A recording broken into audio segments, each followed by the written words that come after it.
Hi, everybody. Welcome to Tech Tools Science Resources. So, I'm really excited to share with you today some of the science resources that we've curated and just give you some links and helpful hints and options as you plan for your online science classes. So, first thing I want to share is our website. So, we've put together these science resources for you, and we've put them all at our website. It's http://tx.ag/UTGU science. And as you make your way over there, you'll find just a site dedicated to this training and to finding some resources for you. So here's a little example of what it looks like. You'll come in, you'll see that there's a science tools share, some virtual labs, science simulations, some general resources, and then several other online resources that you can use. Okay, so to help you kind of navigate this site, I thought I would use a physics example. What I did was took Physics 5A, described the concepts of gravitational, electromagnetic, weak nuclear, and strong nuclear forces. But more specifically, I want to target the gravitational electromagnetic piece of this standard. And so I used the specificity from the TEACS resource system that all of our districts use. So specifically, we're going to look at some of these pieces, maybe not all of them, but most of them as an example, a heuristic example for you to see how you can plan a lesson with the science resources that we've curated for you. All right, so one of my favorite sites from the website is PhET. And it's basically just simulations, but it's almost every kind of simulation. And so even though I'm using physics as an example, there are a lot of examples on PhET, and I hope you'll check it out. Again, there's a link from the site. So when you go to our site, you go to science simulations, you'll see that PhET is one of the first options there for the 3 to get you started. So when you click on this site, you'll see it's from University of Colorado Boulder. There's simulations, teaching, research, accessibility, and so on. And as you go through, sorry, a little glitch there, you'll see we've got biology or science, math, chemistry, and physics. And we're going to go into physics because we are looking at that physics standard. So I'm going to click off some of these, and we're going to just target right in on the electricity, magnets, and circuits and see what they have in regards to the specificity we were looking at.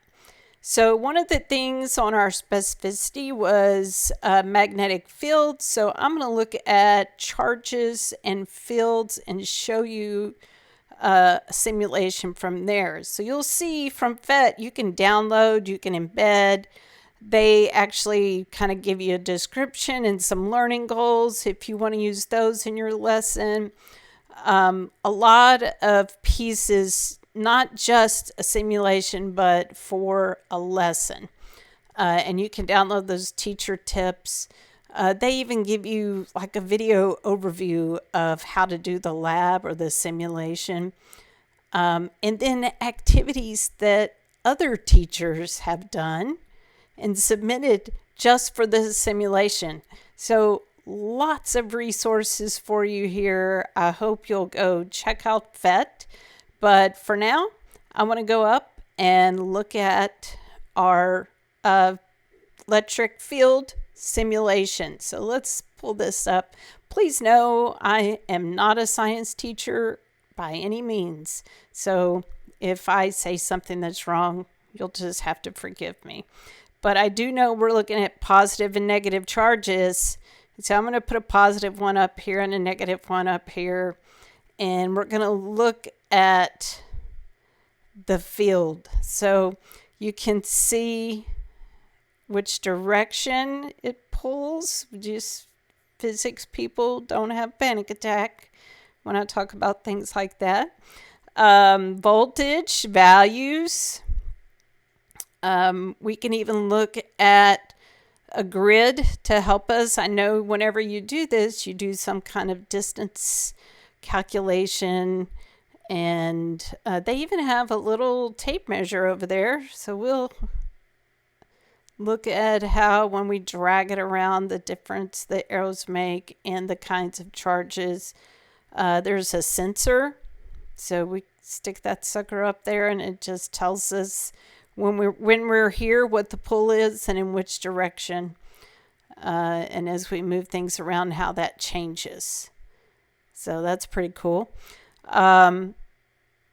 Let's see, let's go over here and grab our tape measure and set it up. And it looks like they have a little thing down here in the bottom right that says 1 meter. So it looks like we're measuring centimeters here.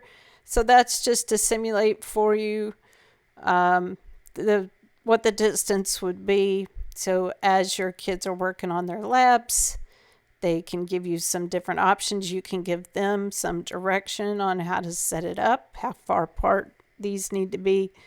Really cool simulation. Works really well, which is important. One of the things I've run into as I have gone through these resources is not everything works. So love this one. I hope you'll try it. That's FET. All right.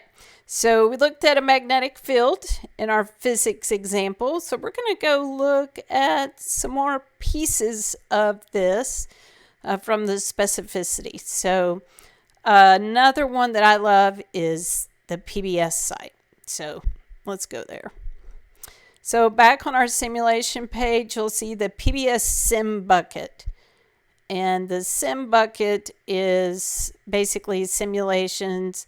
One of the things I love about the Sim bucket is that you can use it with Google Classroom. I know many of you use Google Classroom and you can just drop it right in. So let's continue on. So I'm going to search up here for electric current, which was another one from our specificity. And I'm just going to filter a little bit so you can see how this works. We're going to look specifically at high school since this physics standard is from high school. And so we'll do 9, 10, 11, and 12. We'll go over here and look at science and click on physical science. And come over here and we see electric current, which is exactly what I want to see. You can see down below there's an infographic one. So there are a lot of options. It's not just simulations. There are also just graphics, videos, all kinds of things like that. So you can drop this right into your Google Classroom. You can embed it. So if you use something like Canvas or some other LMS, Schoology, you can use it there. And I love that they actually have the Texas standards. So if you sign up for an account and register and log in, which I did not do, you'll notice, but you can do it and you'll see that they'll show the Texas standards. So let's look at this. Imagine you're floating down a river. Maybe the stream is calm and serene, flowing without obstruction. Or perhaps it's a rushing river, churning and splashing over rocks. Well, the way water moves in a river is a lot like how electricity flows through a wire. But when we say that electricity is flowing, we're really talking about the flow of electrons. Electric current is the total amount of charge passing through a wire over a period of time. But how does current actually form? What can it pass through? And what determines how strong it is? It's time to sit back, relax, and go with the flow.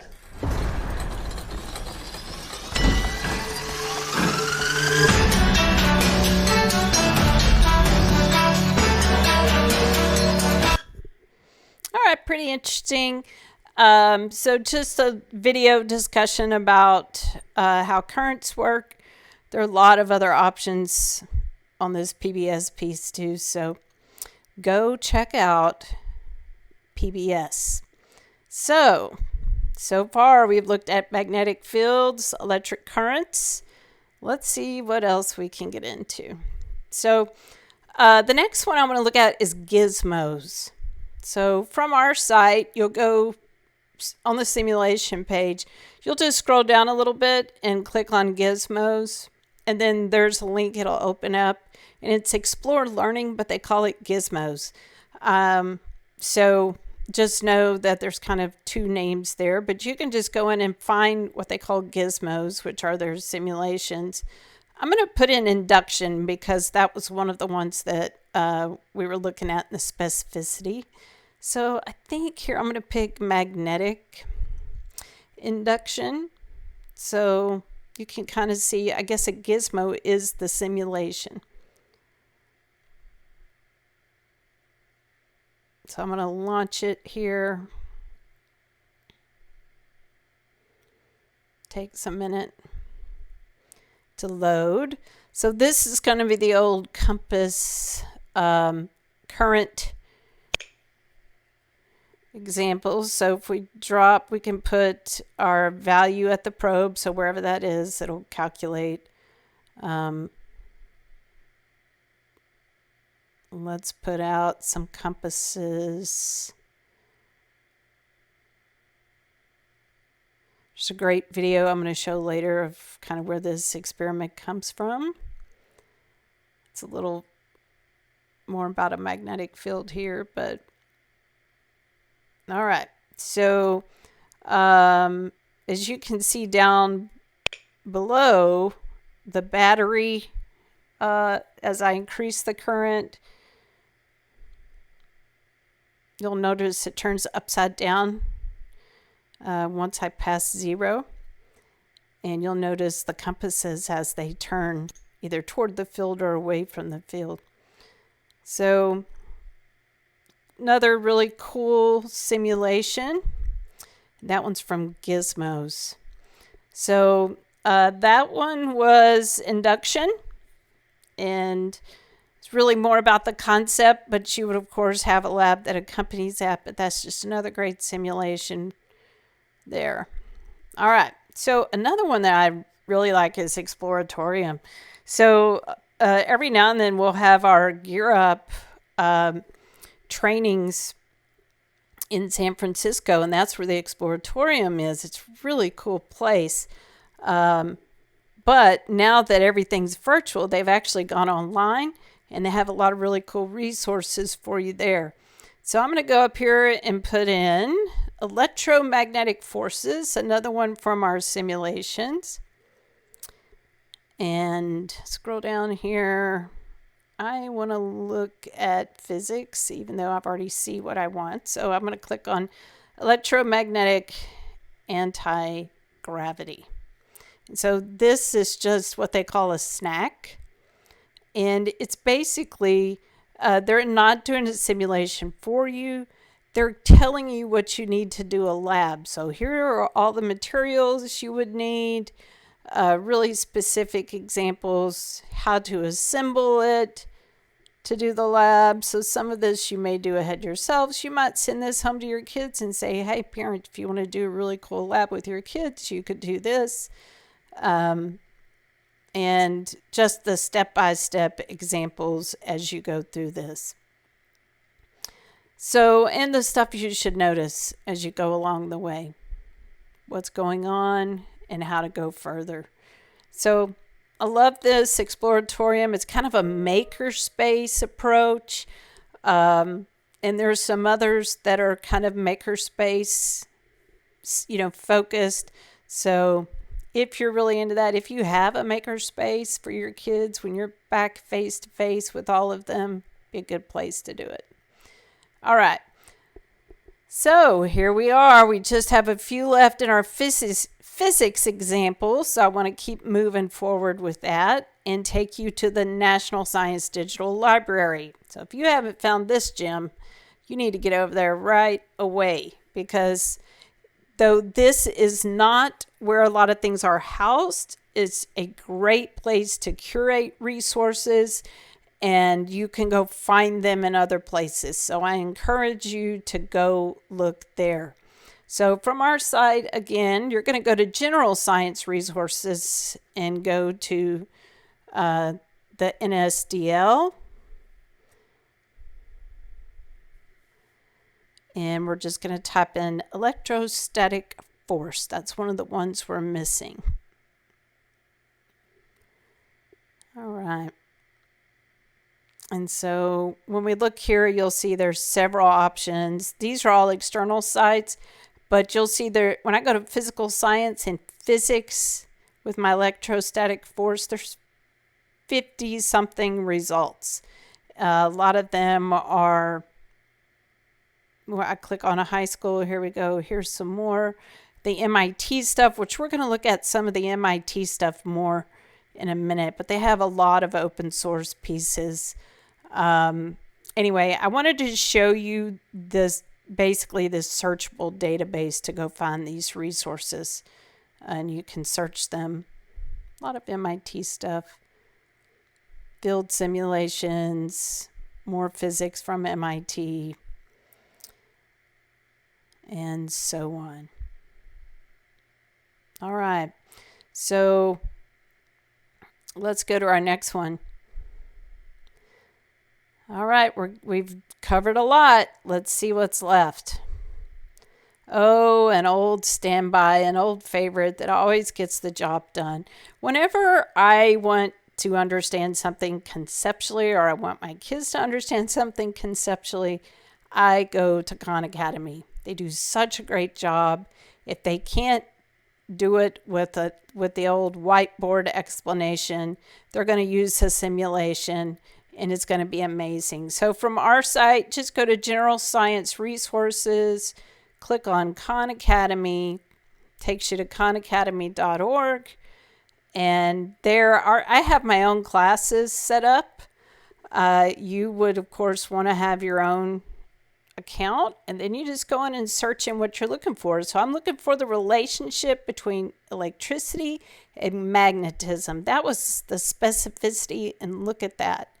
This is exactly what I was looking for, and it's Ørsted's experiment, and kind of relates back to what we looked at earlier with the compass. But you can see in here, there's several things. They don't just have videos, by the way. You can add this to your Google Classroom. They have tips, they have transcripts, but they also have practice questions, and even just documents that the kids could read. So whenever people think Khan Academy is just videos, it is not. It's more. In around 1820, a Dutch physicist named Hans Christian Ørsted made an accidental discovery which opened up a whole new branch of physics that explored the connection between electricity and magnetism. In this video, we'll explore what this discovery was and what were its implications. So as the story goes, Ørsted was doing... All right. So that's just kind of a little intro to Ørsted's. I probably have never said that right, so let's be honest. So let's look at some more. So I feel like we've done pretty well with our physics example. I wanted you to see where you could go to get a ton of different resources, but one of my absolute favorite places is the MIT Open Courseware, not just for physics, but for many, many subjects. So let's take a little look at that. So from our site, you'll go to General Science Resources again, click on the MIT Open Courseware. It'll take you there. And it's all kind of based on these MIT courses, but they have the highlights for high school. So really, they're just trying to help high school teachers figure out how to use these MIT resources. Just know that these resources are not leveled down for high school. So they really are college level MIT resources, and just know your kids can do these things. So we'd love for you to go look at them. But so they kind of give you an idea of how to use the highlights for high school, how other teachers have used it, FAQ, what is it, what grade levels. It's really for juniors and seniors, and that makes sense. Some more FAQs and the requirements. So you have to be non-commercial, which you are, and you have to give attribution. So make sure you do that and that you share anything you create back with MIT open source resources. So let's go look at some examples. So I'm going to click here on biology. So as you'll know, it's going to be MIT stuff. Now, they do have some MIT professors that create courses for high school, but they're always things like neuroscience for high school. So if you'll just go to the fundamentals of biology, you'll find some resources that are aligned with the stuff in your biology course. They have interactive pieces, they have videos. They have what they call Black Line Masters, which are just the handouts and those kinds of things. They even have tests with solutions. So don't tell your kids about this site. You can go get some good test questions from there. So lots of stuff, a lot on genetics, I noticed, which I'm sure is a big piece of biology, but that's a big part of the focus. So that is the MIT Open Courseware free resources. Go check it out and find for your specific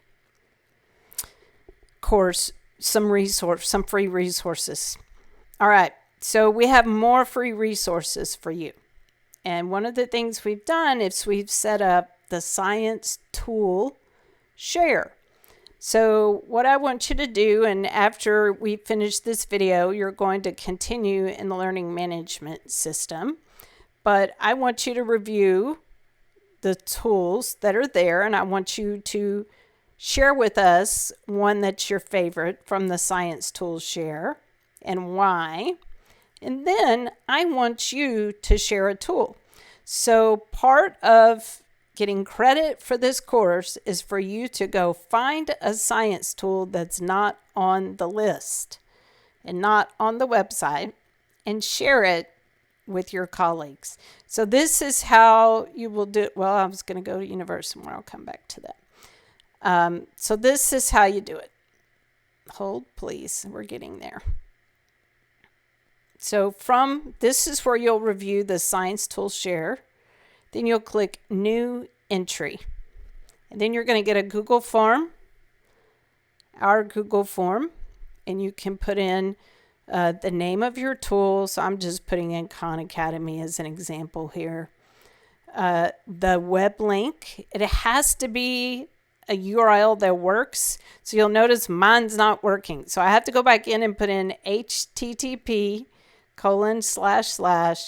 Then I pick the category. So put the category in there and a little description. So I'm going to put a description in here of Khan Academy. It's mostly instructional videos and activities for